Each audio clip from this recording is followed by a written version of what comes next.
Welcome, and let's first talk compliance. I'm Catherine Short, Partnership Marketing Manager at First Healthcare Compliance. Thanks for tuning in. You can follow First Healthcare Compliance on Twitter at FirstHCC or on Facebook and Instagram at First Healthcare Compliance or hashtag First Talk Compliance.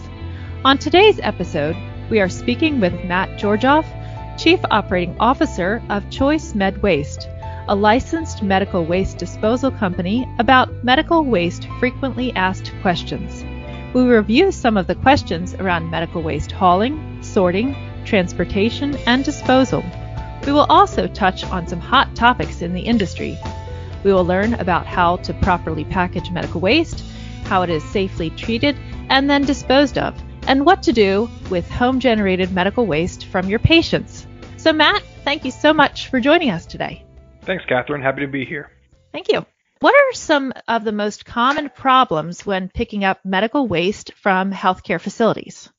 So some of the few things we see when we initially speak to a potential client, we ask them about their segregation of waste streams. There are a few different types of regulated medical waste that are coming out of healthcare offices. I know we'll be getting into that a little more throughout this conversation, but segregating the different waste streams is key to getting proper quotes, because some waste streams must be disposed of separately.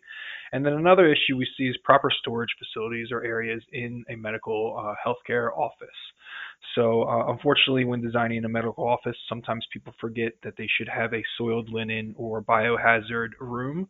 It's really important and kind of a safety issue for your not only staff themselves, but also your patients coming into the office. You really want these either sharps containers or the medical waste box that once these sharps containers leave the wall, they can go into their own area, so no one can get into these containers and possibly get infected with any pathogens.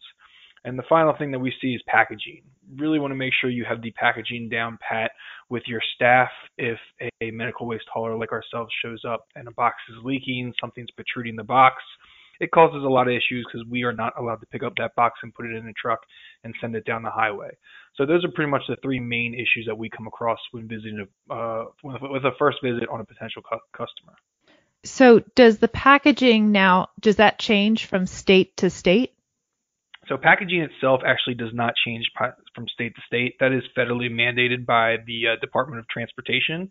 So your most common packaging for medical waste will be a cardboard box with a red bag inside that.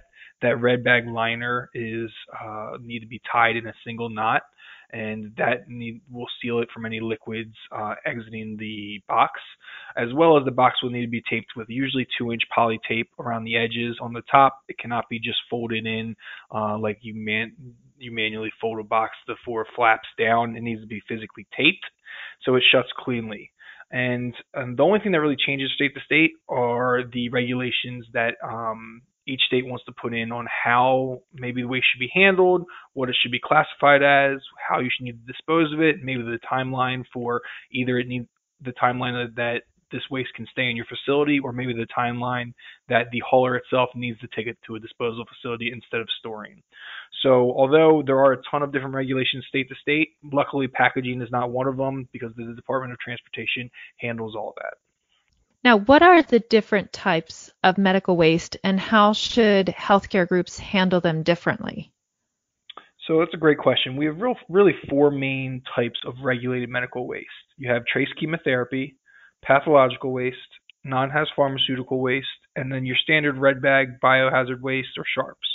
Your trace chemotherapy is anything that is not bulk quantities of the chemotherapy drug itself. So most of the time that's a lot of personal protective equipment that our clients are using, or maybe some sharps that have trace amounts of the chemotherapy drugs in them.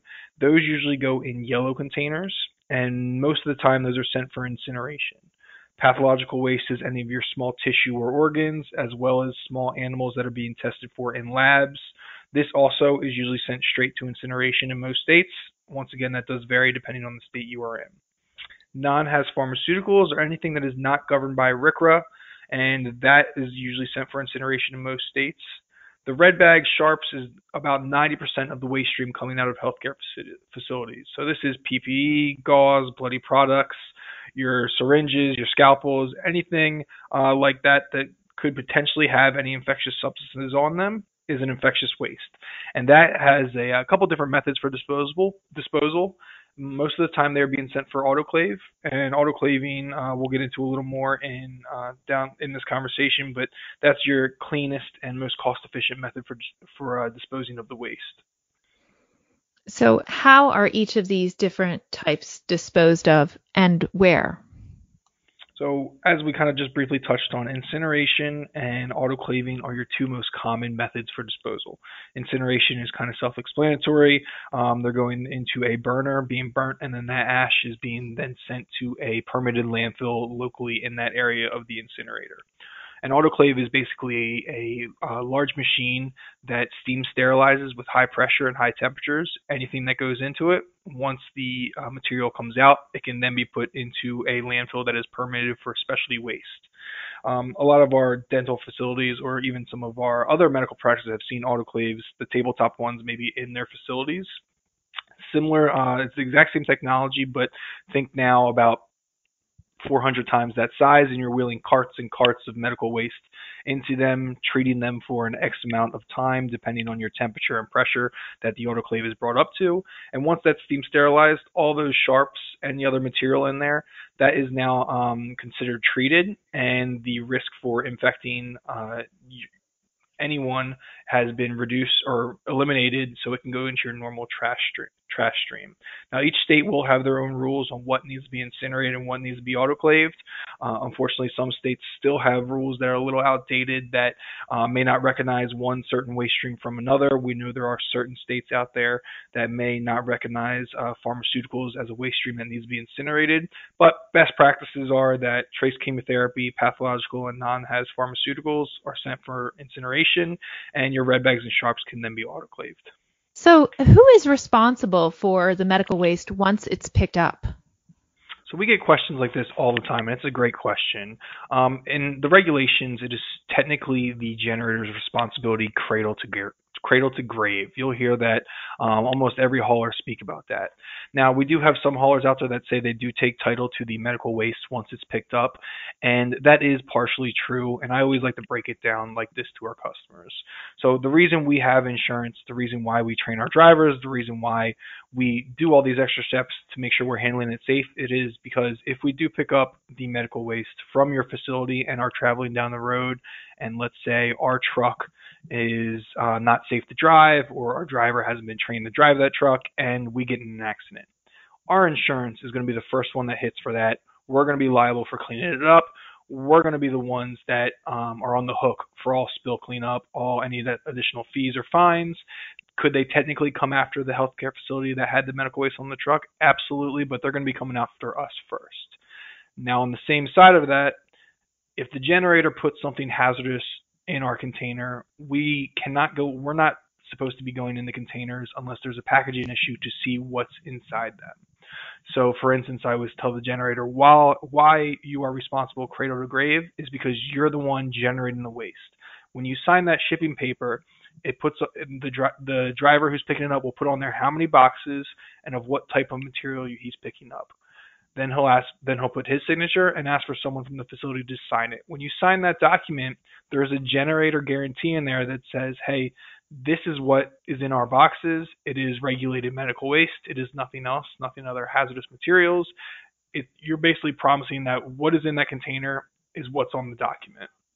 So if something happens down the road, or we take it to our disposal facility and there is a hazardous chemical in there, and let's say that hazardous chemical affects negatively with the autoclave or the incinerator and something happens, that is still going to be on the generator because they are the ones filling out the form and also confirming what's going in the container when it's picked up.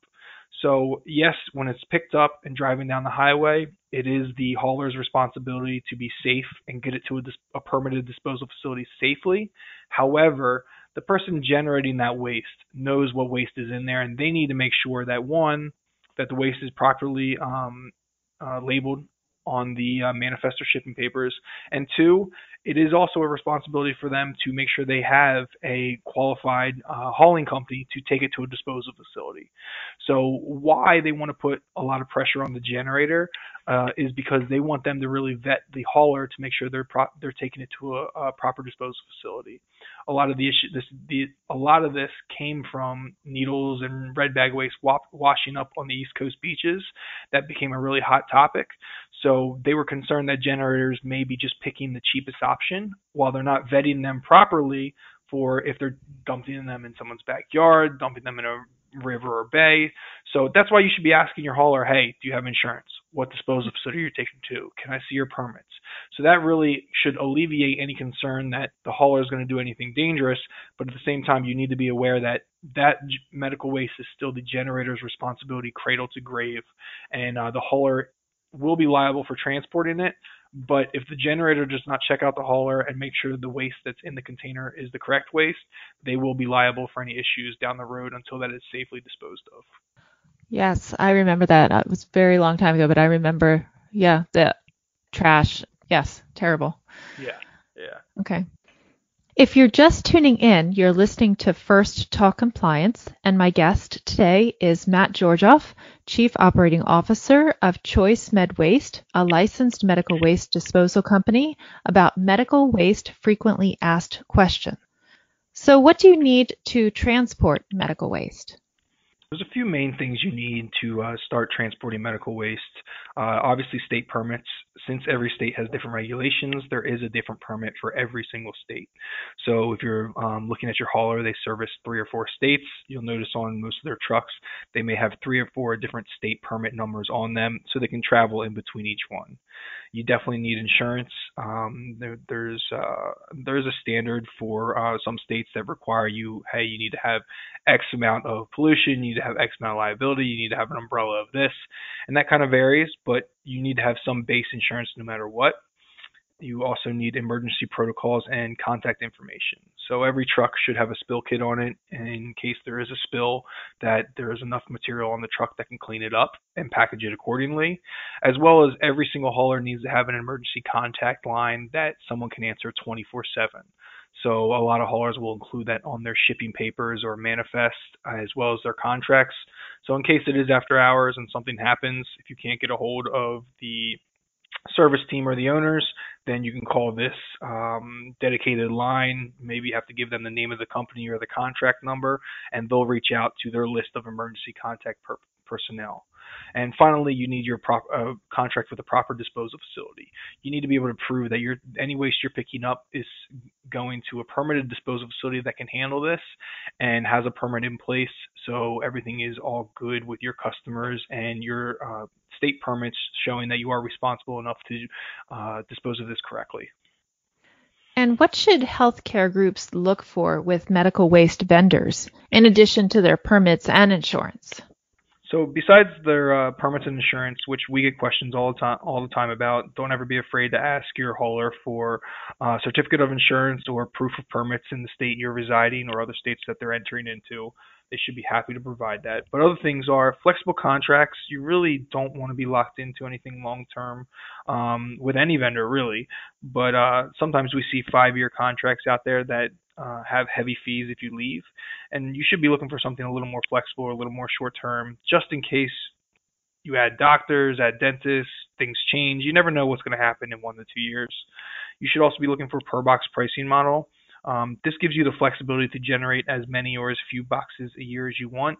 You want that per box model, so just in case, hey, the doctor's been going on vacation for 2-3 weeks of a month, you're not generating waste, you can save money that month because you're not generating as many boxes. Now, vice versa, you want to be on the opposite side. If you add 3 doctors and the number of procedures you're performing goes up, you're going to generate more medical waste. And you want to know your per box rate so you don't have any overage fees. So if there are extra boxes that month, you already have it. You can have it budgeted in of, hey, this is how much it's going to cost, not and eliminate any of those overages or minimums you would see. And the final thing you should look for is any hidden fees. You really want to dig deep into that contract, see if there's an energy surcharge, a fuel surcharge, an environmental fee, a service fee. Regardless what they call them, you want to go into a deep dive and double check that once you get that first invoice, there's not going to be $10-$20 worth of fees that you were not accounted for when you first signed the contract. Okay, now I have a good question. What are the hottest topics in medical waste industry right now? So a couple of the hottest topics in the industry right now is the EPA has come out with a new hazardous pharmaceutical rule, and that has been published, and I believe it's going into effect in the next 6 months.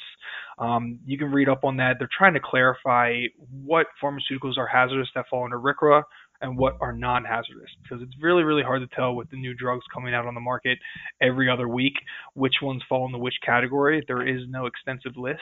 So this new Has Pharma rule is going to help generators of these pharmaceuticals, help them understand it a little bit better, and also how to dispose of them. The other two topics that are hot in the industry right now are alternate solutions for incineration. So there are some new companies out there providing different solutions for incinerating medical waste. The incinerators are obviously really, really costly to run and maintain, and there aren't many of them left in the United States. So that's becoming a big challenge for our industry. And the final topic is reusable sharps. There's a big push for reusable sharps in some of the larger healthcare facilities, and washing them and making sure those are open cleanly in a disposal facilities area. You are not allowed to open them with any manual labor. It needs to be all but done by a robot. So you see a lot of new companies coming up with different sharps containers, different mechanisms for emptying them and cleaning them at these disposal facilities. So it's pretty cool to see. Interesting. Very interesting. How about any exciting technology coming down the pipeline? So there's a couple different things here. I would say the alternate incineration solutions is probably the most exciting. They have these new carbonizers or chemical combustion systems that basically bring up the medical waste to really, really high temperatures, but eliminate all the oxygen from it. So there's actually no flame. So it smolders and turns to ash and is therefore treated. The challenge is you need to find systems that can do the exact same volume as an incinerator. The incinerators you can kind of keep feeding and keep feeding and keep feeding, while some of these new technologies for alternate incineration technology may not be able to take on the same volume as an incinerator. In addition to that, we have some new technology coming about in most of the routing systems for us. There's a lot of push towards the electronic shipping papers, electronic routes, so customers can then sign tablets and get the shipping papers emailed directly to them.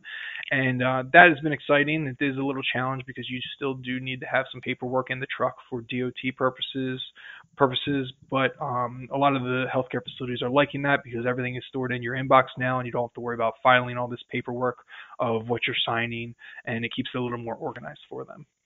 Great, great. Okay, I have another question for you. Can you tell me more about the amalgam rule and about dental facilities and more about that new rule? Yeah, so the EPA came out with a new amalgam rule. I believe it's going into effect in July 2020. You have to be compliant. And that basically states that every single dental facility in the U.S. must have an amalgam separator in their water system. So that's this separator that will basically separate any amalgam waste that's going through the drains before it enters the water systems, the public waterways. And the major concern of this is that. Go ahead. What is amalgam exactly?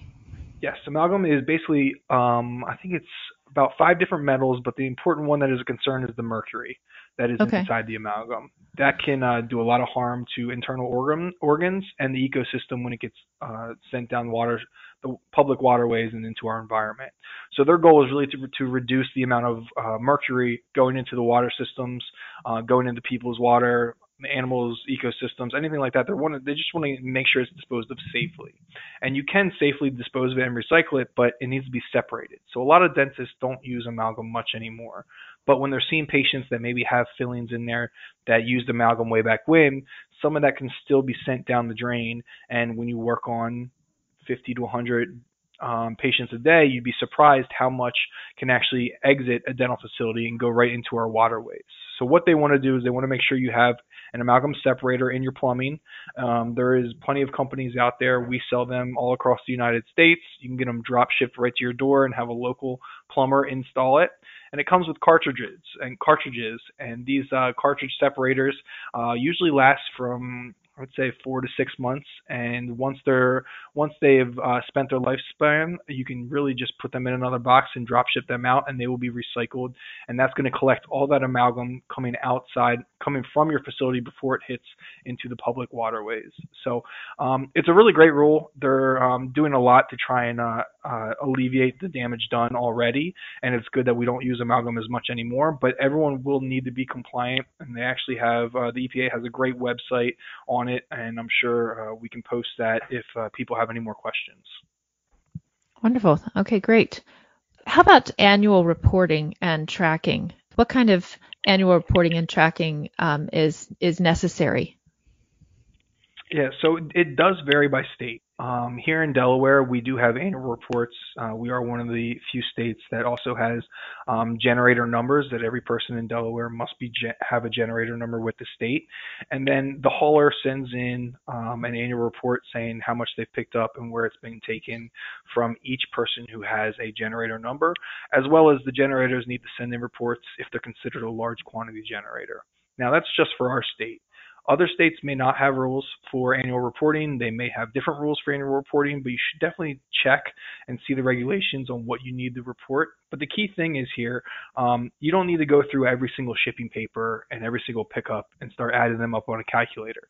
You need to just ask your hauler, give a phone call and say, hey, can I have my whatever the previous year is usage, how much you picked up, where you took it to. And sometimes it's just good to have that on file. Maybe you start noticing that the hauler's picking up 50 boxes and you have 500 pounds of waste, and you're realizing that, hey, maybe these boxes could be packaged with more waste, so you're not being charged for a box that's only a quarter of the way full. So sometimes it's just really nice information to have, but the key is that your hauler should be able to run a report for you and get that information to you within a few days. It's not that hard to do on our end, and we're happy to do it for customers.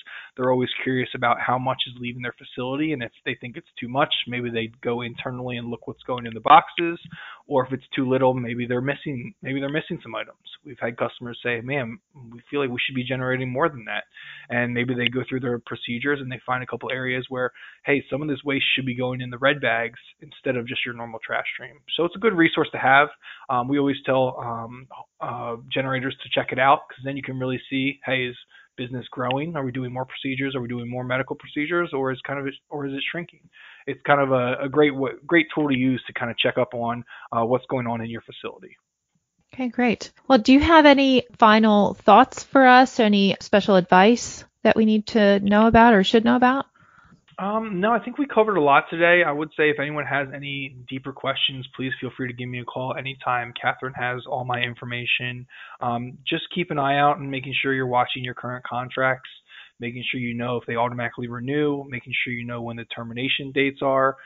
It's always good, regardless if it's medical waste or another vendor, know when a contract's coming up so you can at least get some second opinions. If the service is great, then you don't have to worry about it, but you may want to review it just to make sure that everything is still fitting into your needs from last year. Businesses change, personnel changes, so you always just want to stay on top of things, and medical waste is just an addition to where you should partner with someone that you can trust, who's responsive, and someone who's really going to grow with you. And if we can help at all, please feel free to give us a call. Our show today was with Matt Georgioff of Choice Med Waste. Matt is a University of Delaware graduate with degrees in finance and operations management, entrepreneurial studies, and international business. His background included studying in Switzerland, Hong Kong, and Australia. Matt began his career in the banking industry, but with the goal of being an entrepreneur where the customer is first. Throughout high school and college, Matt had worked with his father's solid waste company and subsequently joined his father's business, continuing in his personal goal of being an entrepreneur. Choice Med Waste is a licensed medical waste disposal company servicing all of Delaware, the eastern shore of Maryland, and southeastern Pennsylvania. Their goal is to educate their customers on anything relating to regulated medical waste and how it should be safely packaged and disposed of. Choice Med Waste is a member of the National Waste and Recycling Association, along with the Healthcare Waste Institute. The Healthcare Waste Institute comments on proposed regulations and works along with groups like the Department of Transportation, DOT, Center for Disease Control, and Occupational Safety and Health Administration, OSHA.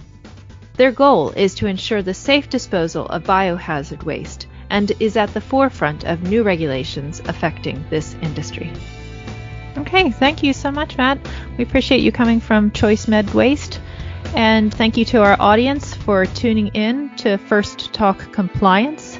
You can learn more about our show on the programs page on healthcarenowradio.com and lend your voice to the conversation on Twitter at FirstHCC or hashtag FirstTalkCompliance. You can also email me at CatherineShort@firsthcc.com. I'm Catherine Short of First Healthcare Compliance. Remember, compliance is the key to achieving peace of mind.